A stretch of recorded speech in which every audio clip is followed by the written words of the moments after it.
Good evening. Welcome, welcome.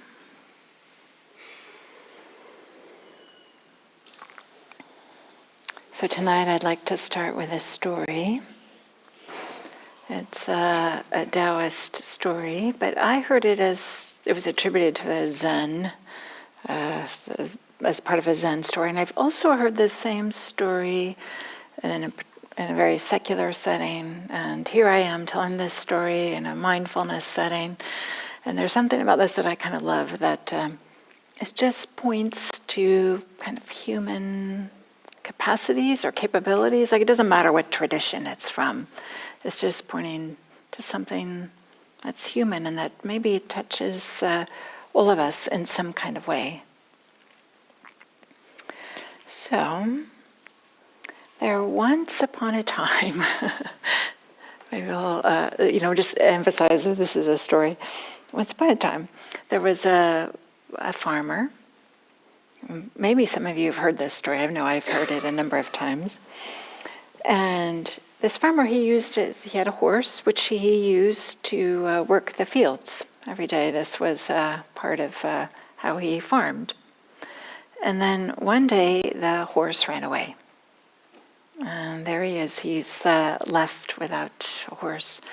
And all the villagers came by and said, "Oh, this is terrible. This is such bad luck that your horse ran away." And the farmer responds, "Bad luck, good luck, who knows?" And the villagers were kind of scratching their heads a little bit confused, like, okay, whatever. This guy's a little bit odd, maybe they were thinking. So the farmer, he finds his way, he makes do without having a horse as best he can. And then some weeks later, the horse returns. But it's not alone. The horse is coming with a part of a herd or a pack of horses. So it brought 10 other horses with them, and all these 10 horses somehow got into the paddock or something there. So the farmer now went from 0 to 10. Now the farmer has 10 horses. And all the villagers are like, "Wow, this is fantastic. What good luck that your horse brought back these other horses. Now you have so many." And the farmer responds, "Good luck, bad luck, who knows?" So a few weeks later, the son of the farmer was working with these new horses. And apparently he got bucked off, maybe not surprisingly, right? New horses. He got bucked off and broke his leg. And now he can no longer help his father on the farm. And he's really laid up, and it's fractured pretty severely. And all the villagers hear about this, and they come over and say, "Oh, this is terrible. Your poor son. Oh, what bad luck." And the farmer replies, "Bad luck, good luck, who knows?" So then a few more weeks go by, and the son, he's starting a little bit to get better, but he still definitely has this broken leg and is laid up and can't work. He can't walk and he can't work. And then a regiment of the army came by. And they were conscripting every able-bodied male to join them. And when the regiment came to the farmer's house, they saw that the son was not able-bodied. He couldn't even get out of bed. So they just left without him and didn't conscript the son. And of course, all the villagers came by and said, "Wow, this is fantastic. What good luck." And you know what he says, right? Good luck, bad luck, who knows? So I wish that I could be more creative and add to this story and all these different things that happen, but it's just this, you get the message, right? That these things that at first we think are terrible, but actually it turns out to create the conditions in which something better can arise. And the farmer, he has this response. Bad luck, good luck, who knows? He's not jumping for joy like where the villagers are, or he's not down in the dumps the way the villagers are. Instead, he's just taking it in stride, whatever is arising. So there's a number of ways that we can interpret this story. There's this way that the farmer, he's staying balanced. He's not saying like, oh, woe is me, this is terrible bad luck, or this is fantastic, oh, this is a great fortune, and something about this, I'm going on a spending spree, or something like this, right? He's staying balanced no matter what's happening, or whatever the circumstances are. He's not getting carried away. And we could say that this is equanimity, this idea of staying balanced, no matter what's arising. Or maybe there's another way that we could interpret this story, is about the farmer. He sees the bigger picture, that, okay, just what's unfolding, what's happening now, isn't like the final thing that's going to happen. There's going to be other things that happen. So slapping a label, good or bad, on it is premature. It's because everything is provisional, whether it's good or bad. So he's just looking at the bigger picture in terms of how things unfold, this appreciation and recognition that the way we initially think things are doesn't mean it's the way it's going to stay forever. It's not always going to be that way. But so often we just want to slap this label on it, it's good or it's bad. And there's a way in which we're trying to like maybe freeze it in time. And of course, nothing is frozen in time. Everything is changing and evolving and moving. Everything. So there's this way in which, if assigning whether it's good or bad, is a way in which we're maybe limiting our views about things and limiting how things can unfold if we just allow them to unfold. Because, right, in this story, the horse was still going to come back with 10 more horses, and the army was not going to conscript the son, whether they were happy or sad about what had happened. But there's also something that I want to say here is there's a way in which it's not that the farmer knew what was going to happen. So there was this certain trusting of the uncertainty, or allowing a certain uncertainty. And he was saying, bad luck, good luck, who knows? It's like this, who knows? This question like, well, I don't actually know, I'm not sure. He could have like checked in with his experience and said, yeah, this doesn't feel good, and I noticed that my shoulders are tense and I'm tightening my jaw, or something like this, some present moment experience, which is really different than just slapping a label on something and saying this is good or this is bad. I appreciate he kind of like saying, who knows? This recognition that we don't know. We don't know. We know how it feels. We know this present moment experience. We know that. But that's different than saying, oh, this whole situation is bad, or this whole situation is good. We could say, yeah, I feel this uplift in my heart when I think about it, and I find myself smiling, have a little bit of ease in the body. We could say these types of things, the impact it's having on us. But that's different than just assigning something as good or bad. And something that I appreciate is that he is recognizing that we don't know and we don't need to know. This is really hard. We like to know things. Especially we've been conditioned by, we have these little square rectangular things in our pockets that let us know all kinds of stuff just at the, just a few little taps and boom, you can get the answer to all kinds of stuff. So we feel like, oh, I have to know, but I didn't used to know all that stuff and I was perfectly fine. I'm sure the same was for you. And a family member who doesn't have a meditation practice, has never been on a retreat, and we were planning something. I'm like, no, I can't make it. I'll be on retreat. This was some time ago. And this family member was saying, so when you're on retreat, you don't have your phone with you? Do you just make a list of all the questions you have and then you just ask Google when you get done with the retreat? Like, no, right? You don't care. Later, you don't care, right? It turns out these things don't really matter as much as we think they do. But there's this way that the tech kind of, they're designed to be compelling, right? That's, a lot of people get paid a lot of money to make sure that we think it's important to know stuff.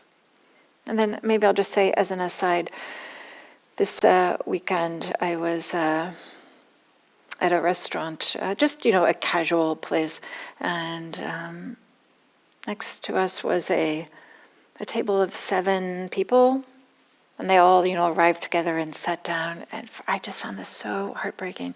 There was 2 people talking to one another, and 5 people in silence, just looking at their phones. It felt a little heartbreaking. I don't know, but I imagine they were a family, and it just felt kind of sad, the way that we just, I don't know what they were doing on their phones, but they weren't talking to each other. So just, I don't know, I'm just sharing that with you, just how this feeling like, we need to know. And part of need to know is, looking at our phones. That's not the only thing we use them for. But this idea of equanimity, I said it's part of a feeling balanced, but it can also feeling like it's the big picture. They've seen the big picture, like maybe the farmer was seeing the big picture. So equanimity has these 2 different definitions, or 2 different ways that we can consider it. But when we hear about equanimity, it sounds not so fun. Maybe it's not so juicy, right? It feels more, I don't know, like just let's get in there and say how great things are, and let's say how terrible things are. But it turns out it's exhausting. It's exhausting. And there's a part of us that knows that. Instead, to have some ease and some balance no matter what's happening. Because there are plenty of terrible things that are happening that we can't avoid, can't control. And so why not practice some of this balance or seeing the bigger picture in smaller things? All of us are going to die. The dying process may be terrible. It may not be terrible. I don't know. And so why not just practice having some balance and seeing the big picture with small, simple things now, so that it becomes easier when we have serious health challenges, or people we love have serious health challenges, or some of the things that impact us that completely out of our control, nothing we can do about, but somehow we have to find a way to be with them. Equanimity can help. But, as I said, it's a way that it doesn't sound like it's so fun. Often, when I first heard it, it feel like kind of this cool indifference or disconnection. But it's not that at all. It's still being connected, but connected with care. Connected with this flavor of warm-heartedness. And it's an essential part of having a full, rich life. Here's this a simile that the Buddha offers, the simile of the goldsmith. And it starts with describing how a goldsmith would prepare a hot furnace. Back then this is a big deal, right? When there's no electricity, there's a tremendous amount of fuel has to get put in there and make a hot furnace and a little receptacle, and then putting some gold in the little receptacle, like a crucible or something like this. And then from time to time, the goldsmith would blow on this little receptacle. Sometimes they would sprinkle water on it, and sometimes they would just look, to see how it's melting, how the gold is melting, so that they can do something with the gold. They can make jewelry with it or something like this.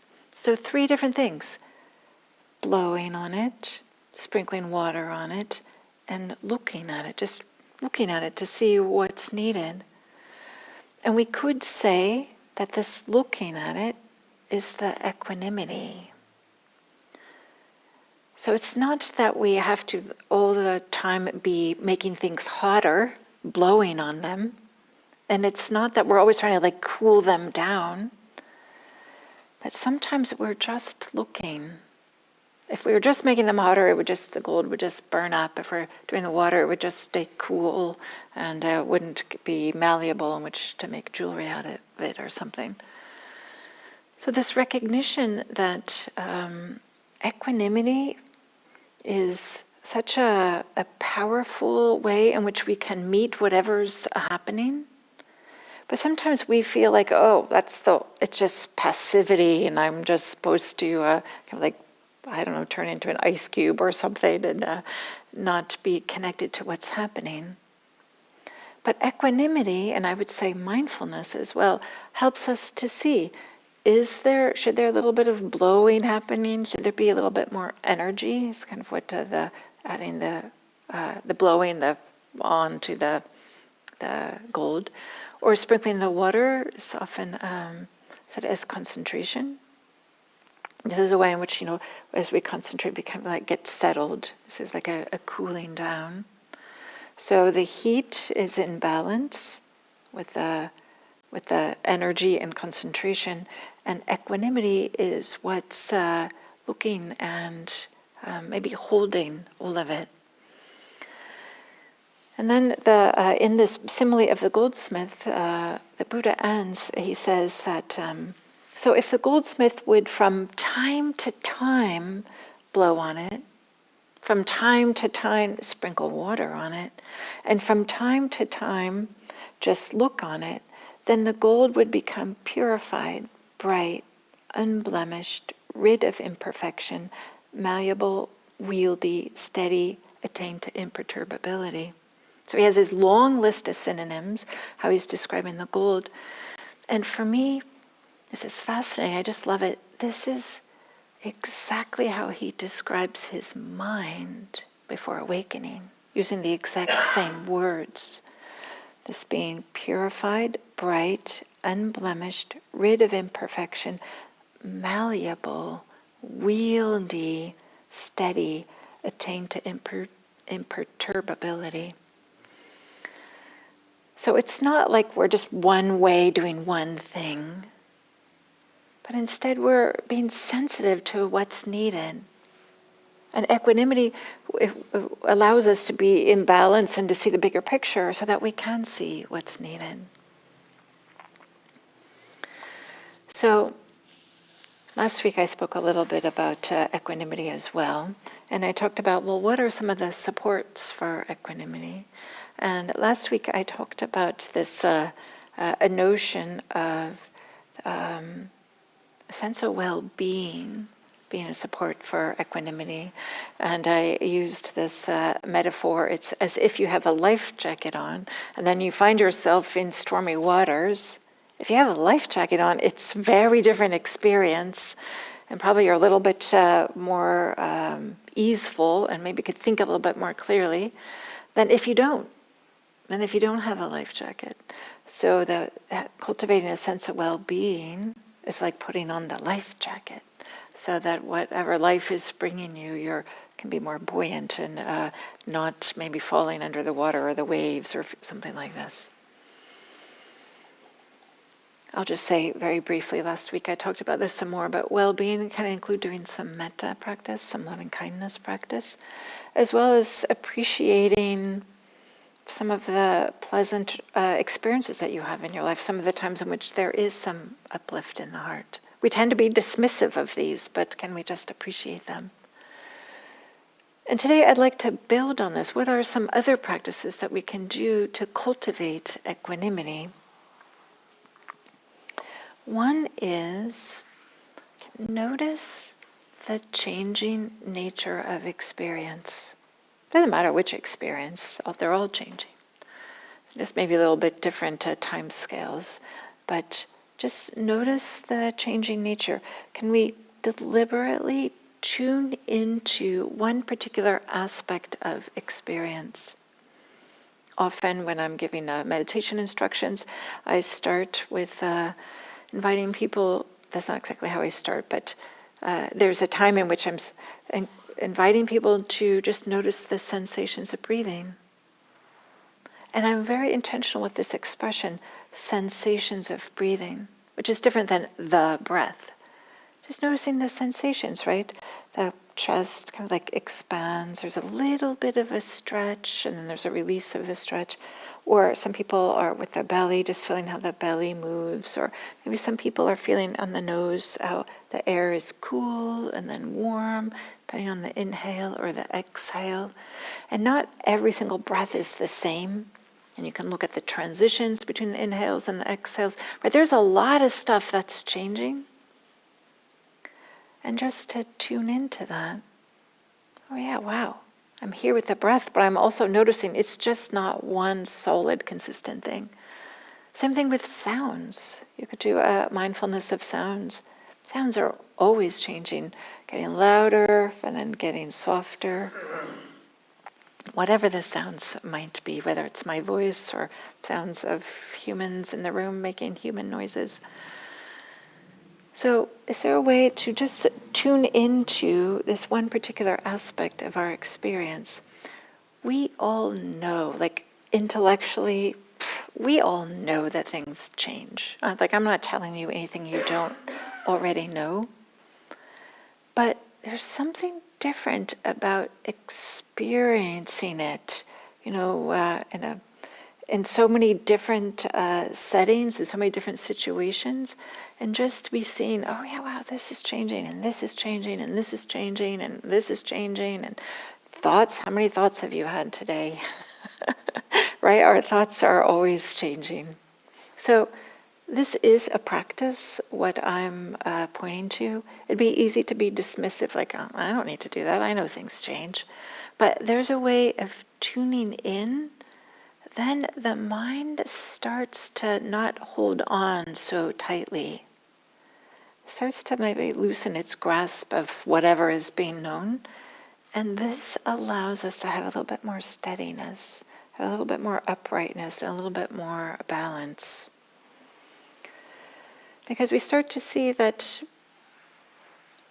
things, like it just doesn't make sense to hold on. I've heard this expression, maybe some of you have as well, that when you're trying to hold on to an experience, you just end up getting something like rope burn, right? It just, things are moving and changing all the time. So this is a support for equanimity, just as part of practice. You can even do it, during this talk, is just notice how many things are changing. You can also contemplate or tune into maybe like we could say the vastness of the universe or history. I started this talk by talking about how it's from the Daoist tradition, the Zen tradition, the secular tradition, and mindfulness tradition, all talking about the story of the farmer. And for me, I really like this because how many people have heard this story? This goes back over 1,000 years probably, maybe thousands, plural.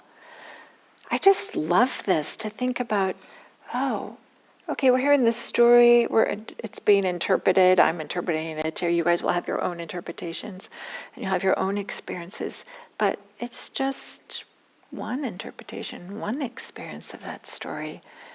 And for me, I like to think about this, about, wow, there's so many people that have heard this, and maybe they've been touched in their own way. Maybe it's really supported them in their life. Maybe something terrible like the horse running away has happened to them, and maybe remembering this story has helped them. So one way that we can cultivate or support equanimity is to intentionally take a bigger picture. I've shared this story before, but it had such a big impact on me when I was a teenager, having the teenage angst, my poor parents, when I look back on this. But through some conditions, I had the opportunity to go to Europe, which was a really big deal, and to see the Roman ruins, and to think, wow, these things are old. And I was like touching them, going, these are so old. And it just put my little problems into context, like, oh, these really aren't such big problems, And having just thinking about these Roman ruins and how long they've been there, how many people have been there. So just it helps us for equanimity is to intentionally take the bigger picture. Maybe there's this way that we could also just consider that some experiences that are uncomfortable, maybe it increases our capacity to be with discomfort. Maybe it's not what we wanted, but maybe we're increasing our capacity to be with discomfort, and maybe we're learning something important. We've all had this experience where something happened that we didn't want to happen, but we learned something. Whether it's as simple as having a flat tire and realizing, oh yeah, if I do call AAA, they do show up and help take care of it, like never having had to do that before, or whether it's something much more serious. We realize, oh, this is terrible, what am I going to do? But then we find our way and learn new things, or increase our capacity to gain a little bit of confidence, like, oh yeah, I handled that okay. So this can be all right. So maybe that's some way to maybe sometimes we use the language of a silver lining. Just because we don't know about one, or we can't see it then when the uncomfortable thing is happening, doesn't mean that there won't be one. And maybe the silver lining, quote unquote, will be subtle. Maybe we won't even notice it. That small little bit of confidence, or having learned something that will help us, years later. Oh yeah, I did something like this, and now I know how to do this. And the equanimity, of course, is not losing balance when there's fabulous, wonderful things that are happening too. And so when the wonderful things are happening, maybe we are looking for a job and we get a job that's great, or we get a promotion at our current job, or maybe somebody in our family is marrying someone who is so great for them. They're like so good together. And there's just a lot of goodness or happiness. Like, oh, this is such a great thing that they're getting married. Or maybe a couple has a baby and they really wanted a baby. Or, I'm pointing to really big things, but there's plenty of small things too. But is there a way that we can just allow ourselves to be fueled or nourished by these beautiful, wonderful things? Allow ourselves to feel happy and joyful. It's an important part of life. It's an important part of practice. Allow ourselves to be filled with appreciation. And we'll notice, if we notice the changing, that there will also be a little bit like, oh, I don't want this to end. Oh, how can I do this again? There'll be this little bit, we want more. This is what humans do. This is our evolutionary heritage, I would say, to wanting this desire for things that are pleasant. And so can we have some equanimity and just say, oh yeah, of course there's that wanting to hold on to and see if things can continue being joyful or wonderful in some kind of way. And then maybe I'll offer another practice. I'm trying to offer a number of different ranges, or a range of types of practices. And here's one that I don't know where I learned this. I don't remember learning it, but I do remember that when I started really doing this practice in my life, what a difference it made. I was really surprised, actually. So this is to set the intention before you're going to do anything, really, anything. But I'll just give an example, making dinner. Set the intention. Can you apply attention and effort equally to all the different stages: the preparation, the eating, and the cleaning up? I didn't realize how much I was like, oh, I got to get this done quick so I can do the next thing. Like the cleaning up, I kind of wasn't quite so present for in my life. I always feel like, oh, that's just the detritus of something else, and oh, I want to go do something that. But then once I started to like, oh no, I'm going to pay attention, the preparation, the doing, and the cleaning up, whatever that is, the aftermath or whatever, just bring some attention to that as well. It just completely transformed so many things in my life. Because, there's a lot of cleaning up, quote unquote, we do in our lives. Straightening up, whatever it is, right? There's a lot of that we do in our lives. And I just, for myself, hadn't noticed how I was kind of like being dismissive of that, thinking it's not important. It's important. Your whole life is important. We're sometimes thinking that that's not and this is, but equanimity is this balance and seeing the big picture. It's all important. So that's another practice you could consider as a way, as a support for equanimity. And then maybe I'll end with this short, very short little verse that comes out of the Theragatha. And this is, these are a collection of verses that, this is a collection for men. There's also a collection for women of practitioners who had awakening experiences, who became awakened. And then they would say these verses, or these verses got preserved and attributed to them. So here is Subhuti. It's his verse after his awakening. My little hut is roofed and pleasant, sheltered from the wind. So rain, sky, as you please. My mind is serene and freed. I practice wholeheartedly. So rain, sky, as you please. I love this. He's talking about, it doesn't matter what the weather is. He said it's okay if it rains. It's because his hut is roofed and pleasant. We could take that literally, but often a building is what is pointing to a human, to one's life. But he feels okay. So it's okay what's happening. The weather is. I don't know. I feel inspired by this. There's something very so simple about this and tender. My little hut is roofed and pleasant, sheltered from the wind. So rain, sky, as you please. My mind is serene and freed. I practice wholeheartedly. So rain, sky, as you please. And with that, I'll end and open it up to see if there's some comments or questions. Thank you.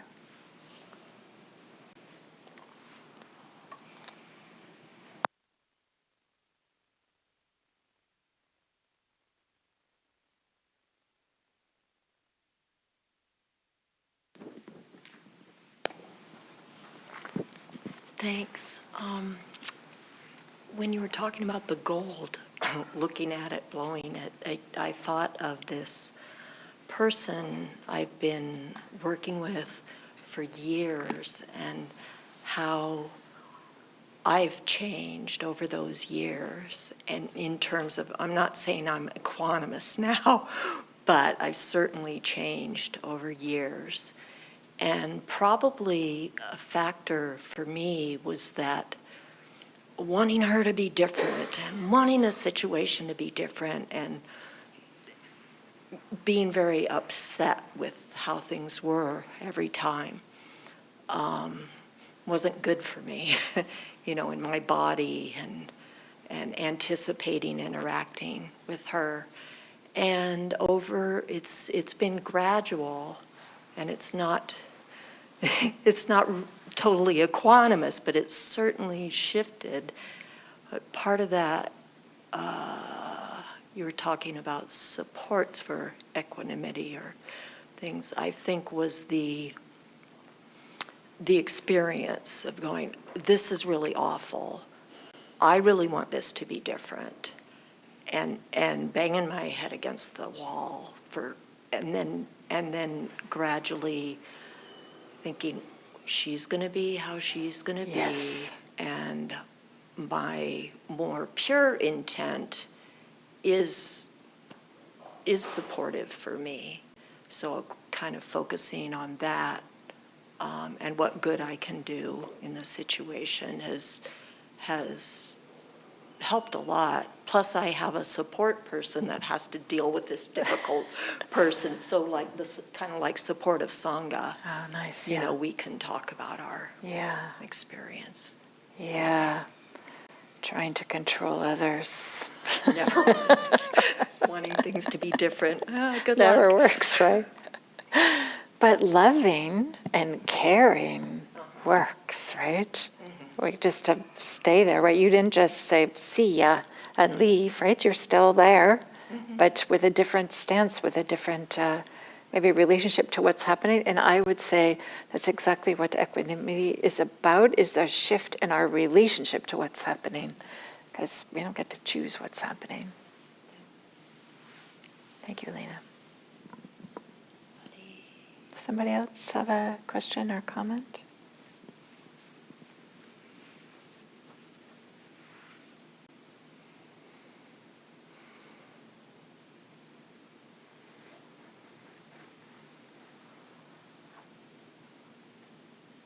How many people had heard this story of the farmer and the horse? How many? Yeah, right?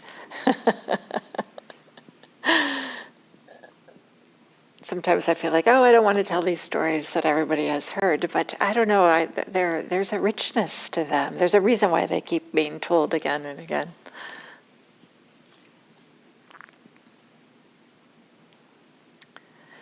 Okay, so I wish you a wonderful rest of the evening and safe travels home. Thank you.